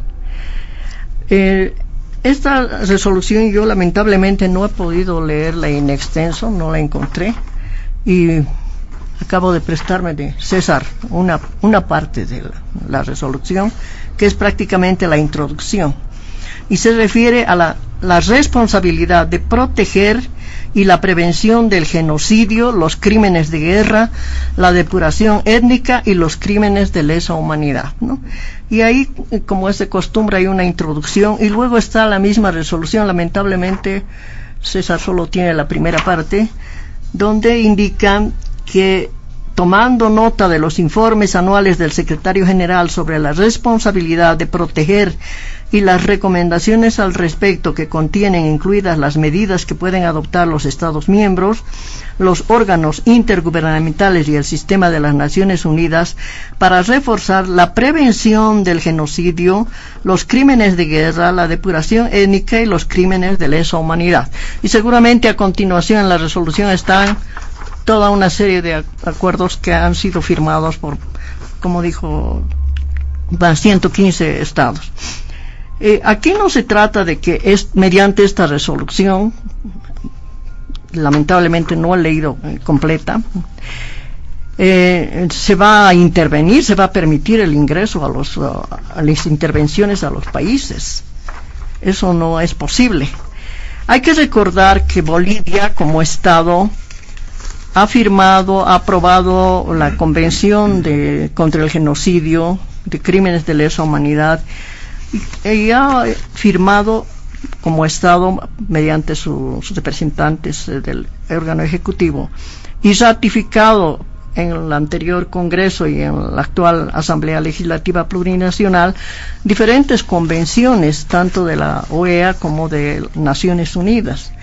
Entonces, al ser parte de, por ejemplo, de la Convención contra el Genocidio, contra los crímenes de guerra y crímenes de lesa humanidad, Bolivia como Estado está en la obligación de cumplir con todo el contenido de esas convenciones y en consecuencia tiene que ser coherente, tiene que proteger y evitar que se produzca genocidio, crímenes de guerra, depuración étnica y crímenes de lesa humanidad en Bolivia y en el mundo entero, porque somos parte de todo este sistema de Naciones Unidas.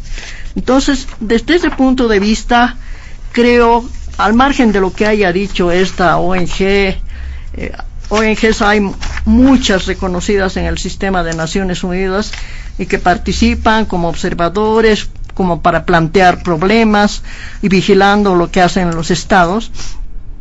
Al margen de lo que haya hecho esta calificación, creo que ha sido un error que no se haya firmado, que no se haya aprobado, porque no se haya aprobado esta resolución, tomando en cuenta que Bolivia es parte de esas convenciones contra el genocidio, contra los crímenes de lesa humanidad y numerosas convenciones, pactos y protocolos que se han aprobado a lo largo de la historia del desarrollo de Naciones Unidas y del cual Bolivia es parte. Esa sería una primera afirmación. Es un error que no haya firmado esto y que esté con los países estos que están caracterizados por violaciones a derechos humanos, etcétera.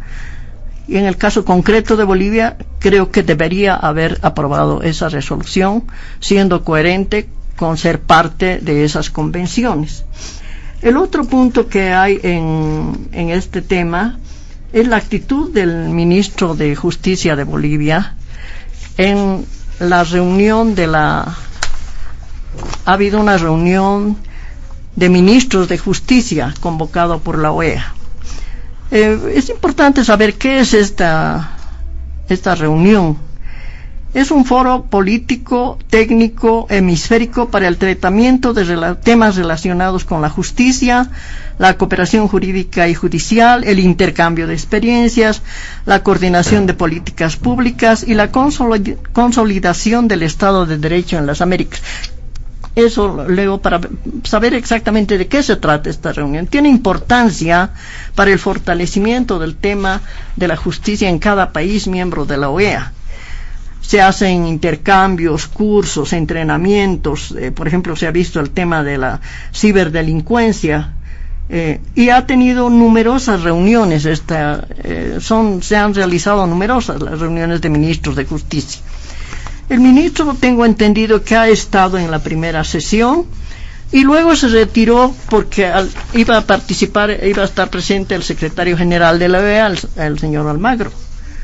Y la explicación que ha dado es debido a que este señor para el país es una persona no grata, más o menos, no son esas sus palabras, pero además en consecuencia de que el gobierno boliviano ha desconocido la labor del secretario Almagro, se retira. ¿Qué consigue con eso? Yo creo que nada positivo como Estado. No, nada positivo. Porque para empezar, el señor Almagro ha sido reelegido como secretario general de la OEA y su nombramiento es hasta el 2025. Con esta actitud de rechazo, de no verle la cara en la reunión, ¿qué vamos a lograr? El señor Almagro, no conozco las disposiciones por las cuales pueda ser sustituido, pero va a seguir siendo secretario general de la OEA y va a estar participando en muchas actividades que le corresponden. En consecuencia, ¿qué gana Bolivia con estas actitudes? No va a participar en ninguna reunión, porque en muchas reuniones tiene obligación de participar el secretario general, por algo es secretario general de la OEA.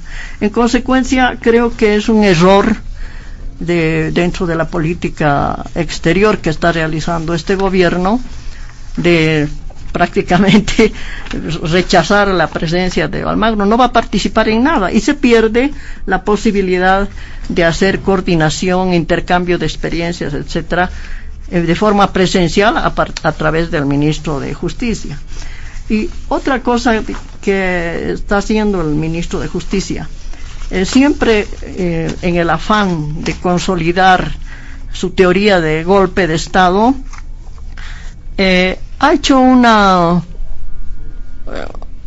ha destacado el uso del recurso de habeas corpus, que ahora se llama acción de libertad, con ese criterio de descolonización y no usar palabras del latín, sino el castellano, que tampoco era originario de esta zona.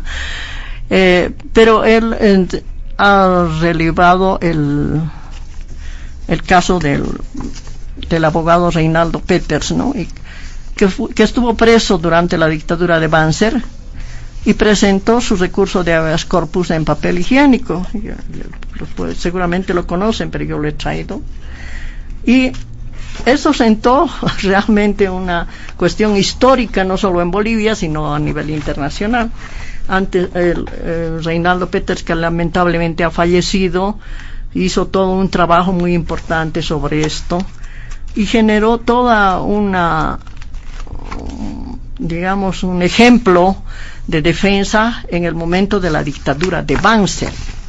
Entonces, yo no sé a qué trae, bueno, sí, yo sé, viene para fortalecer la idea del golpe. Entonces meten que el recurso de habeas corpus utilizado por Reinaldo Peters, preso político de la dictadura de Banzer, ahora sea utilizado por un ministro. No he podido lograr un magistrado que dice que ha hecho eso. ¿Acaso en este momento en Bolivia no es posible acceder a, si la justicia la controla el gobierno, no se puede? Efectivamente tiene numerosas fallas, se está aplicando, pero realmente me extraña que hasta de este hecho utilice el gobierno, en este caso el ministro de Justicia, para hacer la comparación entre el gobierno de Banzer y el supuesto gobierno de facto de la señora Áñez. Creo que el rol que está jugando el ministro de Justicia no es el adecuado. Creo que debe empezar y lo mismo el ministro de Relaciones Exteriores, ambos abogados que han tenido experiencia en el tema de derechos humanos, deberían ser los primeros en reivindicar que la justicia actúe de manera independiente y cumpliendo con toda la constitución política del Estado y todas las normas. En ese sentido, yo creo que si se empieza el gobierno del presidente Arce, que aunque yo no voté por él, es el presidente de los bolivianos, porque tuvo el 55% de votación, respetamos esa decisión de la mayoría, pero tiene que ser el gobierno de todos los bolivianos y no dejar que aparezca como un gobierno por detrás el de don Evo Morales Ayma, ¿no? Entonces, que por favor, por el bien de Bolivia, tanto en el tema de justicia como el tema de relaciones internacionales, actúen correctamente y pongan los intereses del Estado boliviano, del pueblo boliviano, por sobre los intereses partidarios y de Evo Morales. Muy bien. Seguramente nuestros invitados especiales tienen algunas puntualizaciones sobre este segundo punto también, pero requerimos darle al último punto del programa el debido tiempo necesario para que pueda puedan presentarse en mesa los argumentos que tienen que ver con el contenido de este último punto de diálogo en Panamericana. Vamos a permitir que puedan hacer referencia a ciertas puntualizaciones del segundo punto, pero encarar de lleno las intervenciones para el tercer punto, que tiene que ver con el curso del proceso de vacunación, ¿no es cierto? Hay una alarma generalizada por la tónica que está tomando la evolución del COVID-19 en nuestro país, en plena auge de la tercera ola, la forma en cómo los datos se están presentando por encima de los 2.000 diariamente casos nuevos, estamos hablando de eso, el nivel de número de recuperados también bastante menor a comparación del número de casos nuevos. Esto está incrementando el número de casos activos, también se está incrementando en relación a los datos el número de decesos, lamentablemente, a pesar de que se dijo que el porcentaje de la letalidad había disminuido de manera importante en los últimos meses, pero habrá que corroborar si esto se va presentando de similar forma en función de los datos que vayan a presentarse más adelante. A ello hay que sumar lo que está ocurriendo en el sistema sanitario en nuestro país. La ausencia, la falta de unidades de terapia intensiva, para mencionar algunos, la falta de insumos, de medicamentos que están denunciando los propios galenos, y todo este andamiaje en el sistema sanitario, tomando en cuenta que ya está colapsado en varios de los casos, producto de esta tercera ola del COVID-19. Empezamos con usted, don César Navarro. Sí. ¿Por qué no asiste el gobierno? Yo voy a dar mi opinión, mi percepción. ¿Por qué no asiste? Porque no soy parte de la estructura del gobierno y creo que el Ejecutivo tiene también el derecho y la obligación de plantear estos elementos. Primero, que la Organización de Estados Americanos, su fundación data después de la Segunda Guerra Mundial, y un organismo de esta envergadura no se puede organizar ni tener un nivel de un funcionamiento institucional y político si no existe una hegemonía. Y prácticamente siempre hubo una hegemonía, y la Organización de Estados Americanos y los secretarios generales prácticamente siempre tuvieron un nivel de subordinación incondicional a lo que es el imperialismo norteamericano. Eso no es una frase, no es un eslogan, sino es una realidad política que prácticamente los del continente americano y el mundo lo conoce y lo ha vivido de manera constante. Ahora bien, ¿dónde se han validado y dónde se han legitimado los golpes de Estado, José Luis? La de Stroessner, la de Macera, la de Videla, la de Banzer, etcétera. ¿Dónde? Ante la Organización de Estados Americanos, porque se han reconocido sus representantes de estos gobiernos de facto ante ese organismo, porque es un organismo multilateral. Entonces, por lo tanto, la Organización de Estados Americanos ha sido uno de los grandes que ha reconocido la constitución de gobiernos de facto para liderar los estados en América Latina y América Central. Eso no es una novedad, no es una mentira. ¿Por qué? Porque muchos gobiernos de facto fueron promovidos e impulsados, porque nunca hubo un golpe de Estado a un gobierno de derecha. Siempre ha habido golpes a gobiernos de izquierda y progresistas, ¿no? Acá don Hugo sí les conoce muy bien la tradición que tiene el MNR en golpes de Estado. Ya participó en el golpe del 64 con Barrientos a Víctor Paz, o participó Víctor Paz en el golpe con Banzer, ¿no es cierto? O el golpe del 78 que participó con Guillermo Bedregal, y Guillermo Bedregal fue el canciller de Natuch Bush en los 14 días de un gobierno criminal que cometió varios asesinatos en nuestro país. Entonces, nunca ha habido golpes de Estado a gobiernos de derecha, sino a gobiernos de izquierda y progresistas y populares en nuestro continente. ¿Y quién tuvo el escenario para legitimar esos gobiernos? Fue la Organización de Estados Americanos. Ahora preguntémonos, por ejemplo, porque si uno ve, y hay una retórica constante, Castro comunista, yendo a Venezuela, a veces son como frases reiterativas bien repetidas permanentemente, ¿no? Y bien aprendidas además, ¿no? ¿Quiénes son los gobiernos más represivos ahora? Los gobiernos de derecha. Y si solo nombramos estos 2 últimos años, el gobierno de Piñera, un empresario de derecha, es el que ha negado mediante la represión una movilización popular juvenil pidiendo constituyente en Chile. La semana pasada se han elegido los constituyentes y otras autoridades mediante voto, y prácticamente la derecha pinochista no ha llegado ni siquiera a 1/3 de representación en la constituyente para poder vetar una nueva constitución. Entonces fue la movilización popular en Chile que impuso la convocatoria a una asamblea constituyente, pero le ha costado más de 80 vidas y varias personas que han quedado con heridas múltiples. Una movilización popular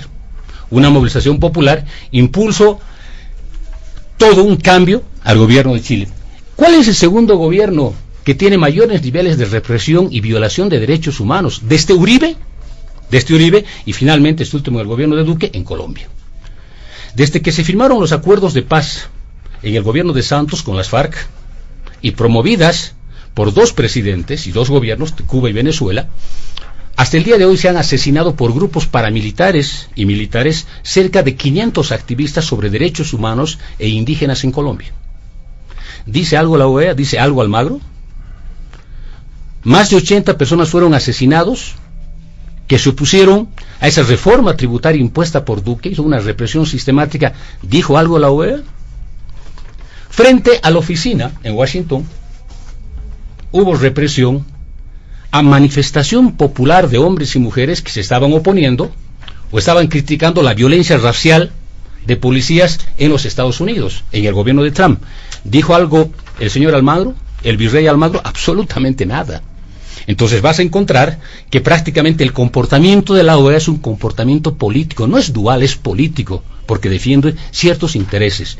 Y por ello creo que hay una consecuencia, porque fue Luis Arce que no participó en 2 actos públicos en la inauguración de elecciones donde estuvo la representación de la OEA, porque reitero, no simplemente es responsable de este informe, sino es responsable también y cómplice de las muertes de muchas personas en nuestro país. Yo creo que hay que ser consecuentes con estos elementos. Ahora, con referente a la pandemia, José Luis, yo creo que la fuerza y el impulso tiene que desarrollarse con mayor contundencia a partir del Estado nacional, también de los gobiernos departamentales y municipales, aplicando principalmente la vacuna, pero también que haya una campaña sistemática, didáctica y pedagógica para que tengamos todos el acceso a la información y podamos vacunarnos. Para mí es muy doloroso lo que está sucediendo en el país, porque en el caso nuestro personalmente perdí a 2 seres queridos de la familia de mi compañera, y es muy doloroso cuando se van tan rápido por este virus, este bicho muy fuerte, y se ha llevado a otros amigos y conocidos. Y creo que es obligación también de nosotros como sociedad, como pueblo, a tomar las medidas de seguridad necesaria, porque ha habido varios momentos de relajamiento individual, incluso colectivo. Uno puede ver fiestas, reuniones donde prácticamente no se usa el barbijo, o existe una circulación de jóvenes sin usar el barbijo, y prácticamente se constituyen en focos de reproducción. Entonces creo que es importante, por un lado, un trabajo mucho más efectivo, más pedagógico y didáctico desde el Estado, aplicar con mayor fuerza la vacuna. Tenemos que ir a los lugares, a los sectores fundamentalmente para aplicar, y reitero, toda una campaña de información, y paralelamente también la responsabilidad individual y colectiva que tenemos como sociedad de poder desarrollar las medidas de seguridad obligatorias y necesarias, porque no son solo seguridades para uno, sino para nuestro entorno familiar. Estamos hablando de nuestra vida, y creo que hoy estamos luchando por la vida en el mundo. Estamos luchando en la vida por el mundo, tenemos múltiples y grandes deficiencias, pero tenemos que enfrentar y resolver, y paulatinamente tenemos que encarar, porque no podemos permitir que la muerte toque la puerta de nuestras casas, porque eso es una cosa que nos quiebra el corazón, nos lastima de por vida, y por ello creo que necesitamos tener un mayor nivel, una participación mucho más activa y efectiva. ¿Qué dice usted en este último punto, don Luis Eduardo Siles, tomando en cuenta que hay, como lo decía don César Navarro, algunas consecuencias nefastas, lamentables decesos que se han presentado? Nada más lo que se ha registrado ayer con el deceso de don René Saonero, por ejemplo. Bueno, un par de puntualizaciones en relación al punto anterior. Como lo señaló doña Loyola, cuando el señor Almagro era íntimo del señor Morales, lo llevó al Chapare, bailaron con muchas cholitas, le pusieron hojas de coca, lo invitaron a todos lados, era su íntimo porque él consideraba que estaba de su lado. A partir del momento que el señor Almagro expresa su opinión objetiva sobre el fraude perpetrado en noviembre de 2019, ya es el archiadversario, el enemigo, el que gesta los golpes, etcétera. Esto no es consistente, no es serio, sobre todo tratándose de un nivel internacional. Es decir, aquí estamos hablando a nombre del país. Entonces, a nombre del país tenemos que dejar ciertas improvisaciones para dentro de casa, pero ya salir afuera y hacer este espectáculo, lo único que hace es restarle credibilidad al país y a los que lo hacen. En segundo lugar, algunas personas del gobierno les fascina definirse como de izquierda. ¿En qué somos de izquierda? ¿Qué han hecho de izquierda en estos años, en 14 años? ¿Cuáles son las medidas de izquierda que han tomado? ¿Cuáles son las medidas de izquierda? Despilfarrar el dinero de la bonanza que no sembraron, perpetuar actos de corrupción como nunca se vio en este país, hacer canchas de céspedes, museos para el ego del señor Morales. Eso es ser de izquierda.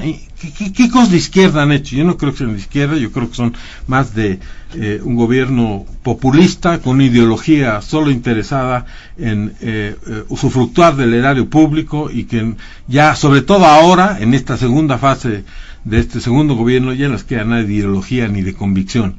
Yendo al punto de la salud, efectivamente todos estamos asustados, todos nos solidarizamos con la gente que está sufriendo, que son todos, porque o los unos están contagiados o los otros están temerosos de serlo, y vemos de que se fue muy crítico el gobierno anterior, pero que se está haciendo las cosas peor.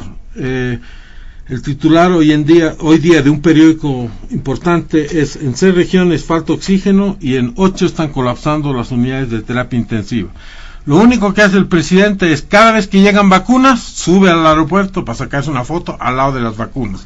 Yo le iba a sugerir que se haga hacer uno de esos pósters así de cartón, de esos que uno se saca foto con estrellas en otros países, y que la ponga y lo pongan, y cada vez saque la foto al lado de las vacunas, porque no vemos una política pública seria sobre este tema. No vemos de que, sabiendo de que esto iba a ocurrir, se haya conseguido el oxígeno, se haya habilitado las unidades de terapia intensiva. Es más, los médicos de algunos departamentos del país no reciben sus sueldos hace 4 meses que estas personas que están librando una batalla como si fueran soldados en una guerra, no reciben sus sueldos, no se les paga, no hay ninguna consideración por ellos, no hay los insumos, etcétera.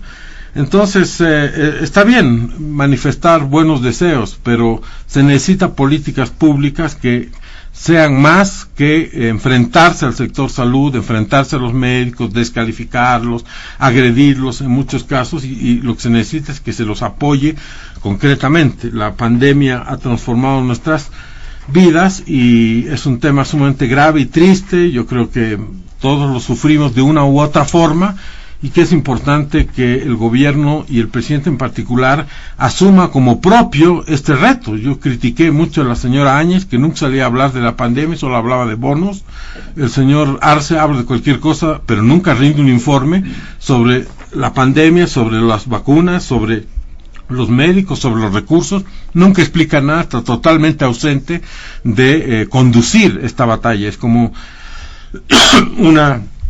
una persona que lidera una batalla, pero está fuera del campo de batalla y no conoce lo que está ocurriendo, y sería bueno que informe y que se rinda cuentas del costo de las vacunas. Hay especulaciones muy grandes que se ha vertido al respecto. Hay una denuncia del señor Humberto Bacaflor sobre que con Rusia se habría hecho un trueque con tierras raras de minerales, en fin. No hemos escuchado la versión del gobierno al respecto, pero tampoco hemos escuchado el precio de las vacunas. Que en algunos lugares hay vacunas, pero no hay gente que quiera vacunarse porque no hay la comunicación, y en otros lugares no hay las vacunas y sí hay gente que quiere vacunarse. Entonces sería hora, a esta altura, que se priorice realmente este tema. Y usted también, la señora Loyola Guzmán, seguramente tiene varios aspectos que resaltar en torno al último punto del programa, que tiene que ver con la situación sanitaria, el COVID, para mencionar varios aspectos en este ámbito. Sobre el segundo punto quiero decir que el gobierno y el MAS, en su afán de imponer la idea del golpe de Estado, el gobierno de facto, está poniendo en riesgo las relaciones internacionales del país. Y en ese sentido creo que debería fijar los intereses del Estado boliviano y actuar en ese sentido, no en función de los intereses, no de todo el país, sino del gobierno y del MAS, ir condicionando su asistencia o no a determinadas actividades, concretamente en la OEA, o con la Unión Europea, etcétera, por la posición que estos han tomado en relación a la persecución política que existe en el país, ¿no? Esa es mi opinión sobre este punto. Y en el tema de la vacunación contra el COVID, hay un informe resultado de una investigación de la Asamblea Permanente de Derechos Humanos de La Paz sobre la campaña de vacunación del COVID, ¿no? Indica que hasta la fecha, los primeros meses de los 6 meses de su gobierno, solo se pudo inmunizar al 2.34% de la población. Eso es lo que indica. Se quedó lejos de alcanzar la meta de vacunar a los adultos mayores hasta fines de abril, tomando en cuenta que había que hacerlo en el menor tiempo posible, toda vez que ellos se encuentran mayoritariamente desprovestos de buen seguro de salud y desprotegidos ante una eventual infección o enfermedad con coronavirus, ¿no? Esa es una de las anotaciones que hace este informe, este pronunciamiento de la Asamblea de Derechos Humanos de La Paz. Señala que es indispensable la coordinación entre los diferentes niveles de gobierno, ¿no? Se nota como un excesivo centralismo en el tema del enfrentamiento al COVID, y no se ve un plan realmente que tome en cuenta diferentes facetas de lo que esto significa. Uno de ellos ha señalado César Navarro, el tema de la comunicación, de la información, sino simplemente se ve como recibiendo las vacunas y diciendo que se va a distribuir o repartir eso es, y tiene un cronograma de vacunaciones. No se conoce por lo menos un plan integral que indique comunicación, educación, etcétera. Eso es lo que está faltando, y un excesivo centralismo. En consecuencia, creo que hay mucha desinformación, y lamentablemente y vuelvo a recordar al señor Evo Morales, que quisiera que ella salga de nuestros temas de discusión. Él habló indicando que el Fondo Monetario Internacional, por ejemplo, había más o menos confabulado con esto del COVID para que se exterminen los viejos, los adultos y los mayores y los discapacitados. Hay una fuerte desinformación, ¿no?, de que el COVID es un invento del imperialismo, etcétera. Esos argumentos planteados por personas que tienen influencia sobre la población son negativos, y de ahí, por ejemplo, al hecho de que se disminuyan, no se cumplan con todas las normas de bioseguridad, etcétera. Creo que eso es muy importante, inclusive en el uso de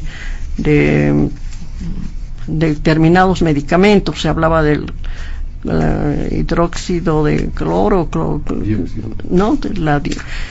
Pero no se sabe exactamente. Hay opiniones contrarias entre los médicos de que si es bueno o es malo. Entonces, creo que todas esas cosas debería el gobierno, con los gobiernos departamentales, municipales, hacer realmente un plan, no un cronograma de actividades, sino un plan que oriente a la gente a que no se exponga por sí mismo, que se automedique y que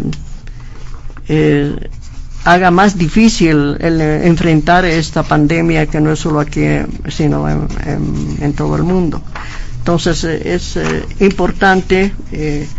No solo hay críticas, por ejemplo, esto de la Asamblea Permanente de Derechos Humanos da cifras y da sugerencias que ojalá el Estado las pueda recibir, ¿no? Por ejemplo, que el gobierno central debe dejar sus inútiles estrategias de polarización social para establecer alianzas con todos los sectores de la sociedad civil, incluidos recursos disponibles, capacidad instalada ociosa del sector privado, con posibilidades de aportar a un plan de inmunización ambicioso pero realizable, que logre frenar el avance incontenible de la COVID-19 y atender el impostergable derecho a la salud y la vida de todos los bolivianos. Ese es el mensaje que manda, y ojalá dejemos esta polarización, dejemos el tema del golpe y nos ocupemos de los temas actuales, en este caso de la vida. Hay que defender la vida y lo ha señalado Navarro, y creo que se deje la polarización y se tome en cuenta todos los sectores privados, departamentales, regionales, y hacer realmente un plan contra la pandemia, no un cronograma. Muy bien, nos quedan todavía algunos minutos. Vamos a pedirles, a propósito a nuestros invitados especiales de este fin de semana, utilizar a lo sumo a un par de minutos, ¿no? ¿Cierto? Para generar un mensaje de reflexión, evitando siempre este nivel de confrontación que suele existir. Ello no implica dejar de lado las posturas o la línea ideológica que uno tiene, pero tratemos de lanzar un mensaje a la población respecto a los temas que se han conversado, y fundamentalmente es mejor en el ámbito de salud, quizá con alguna recomendación a la población. Vamos a empezar con ustedes, don César Navarro. Sí. Gracias, José Luis. Hay algunos temas que tienen que ver con un nivel fuerte de pasión, porque ha habido hechos y acontecimientos políticos que evidentemente nos han dañado no solo políticamente, sino incluso individual y familiarmente, ¿no? Ya vemos víctimas de esos actos, varios y cientos en todo el país, y por eso que la lectura de muchos acontecimientos tiene esa doble connotación. Creo que el gran desafío que tenemos los bolivianas y bolivianas es a empezar a construir con mucha fortaleza un sistema político que no tenga como sentido el momento electoral, sino un sistema político que tenga la capacidad de ser institución, no solo para ratificar la letra o la palabra no de manera constante y permanente, sino para que tenga una vida efectiva y activa. Tenemos partidos que les gusta alquilar su sigla electoral a uno u otro candidato, y luego tenemos denuncias porque no se cumplen con los convenios postelectorales. Eso te demuestra que no son partidos políticos, son simples siglas electorales, y que han hecho de las elecciones sus negocios políticos. Y creo que el gran desafío para que nuestra democracia se fortalezca es que tengamos un sistema político de partidos que tenga un nivel de consolidación muy importante.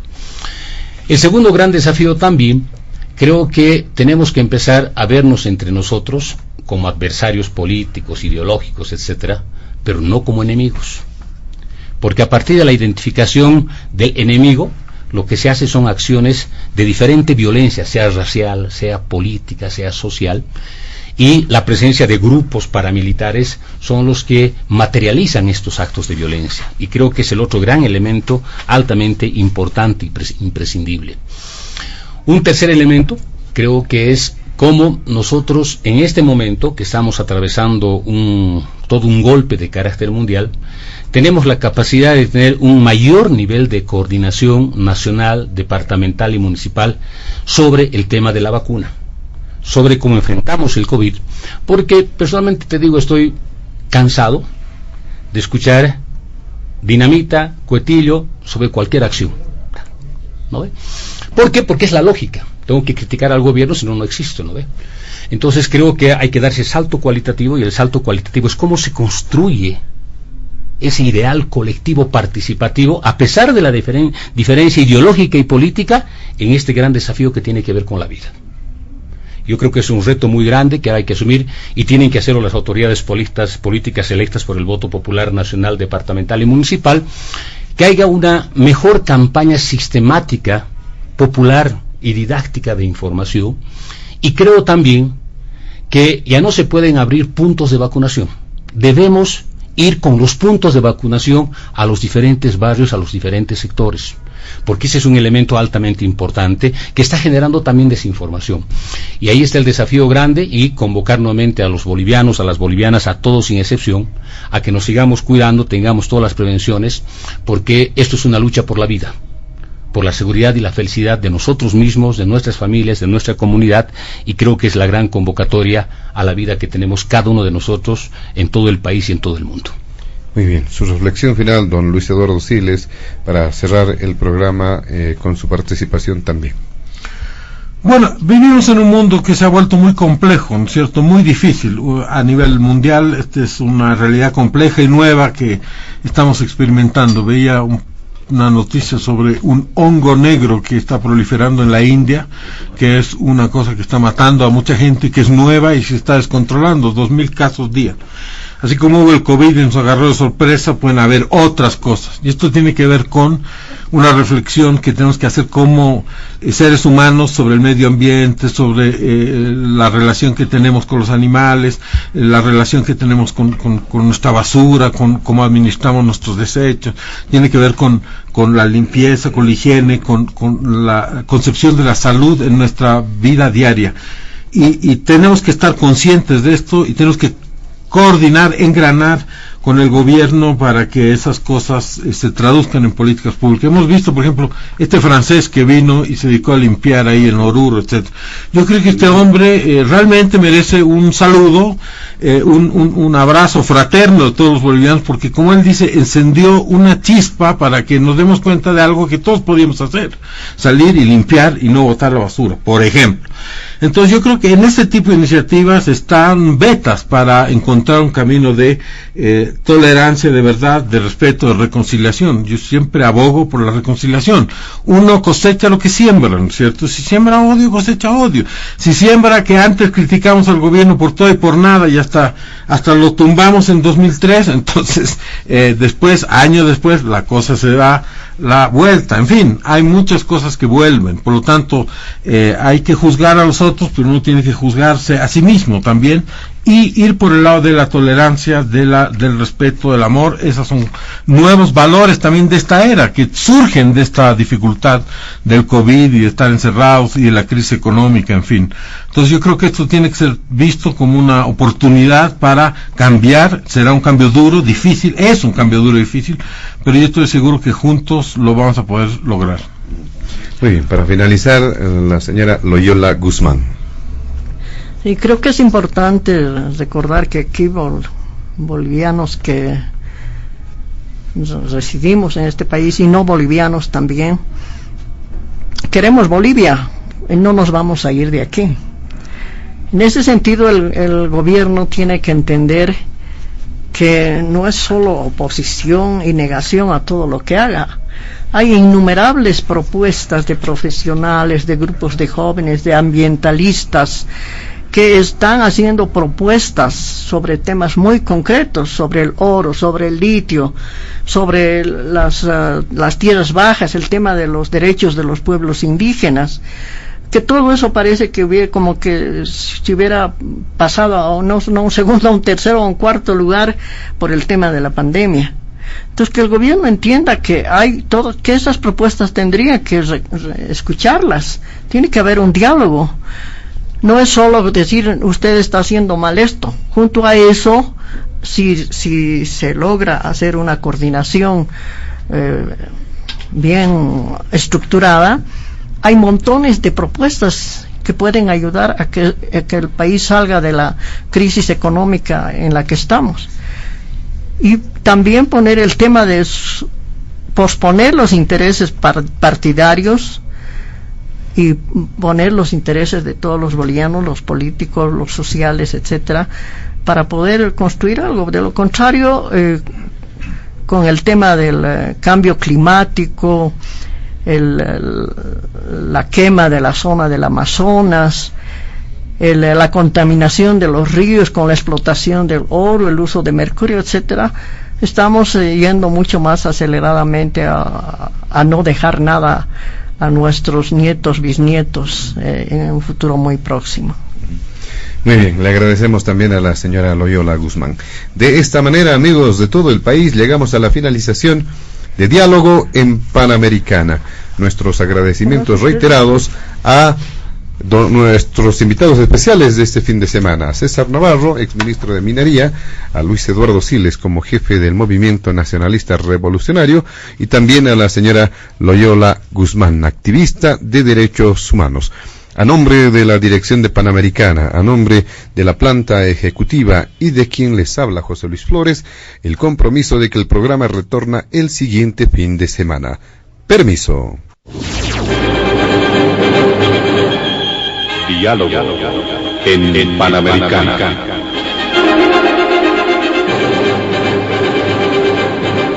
La radio agradece por la atención prestada al programa de hoy. Les invitamos a la próxima entrega del Departamento Periodístico de Panamericana, cuando anunciemos.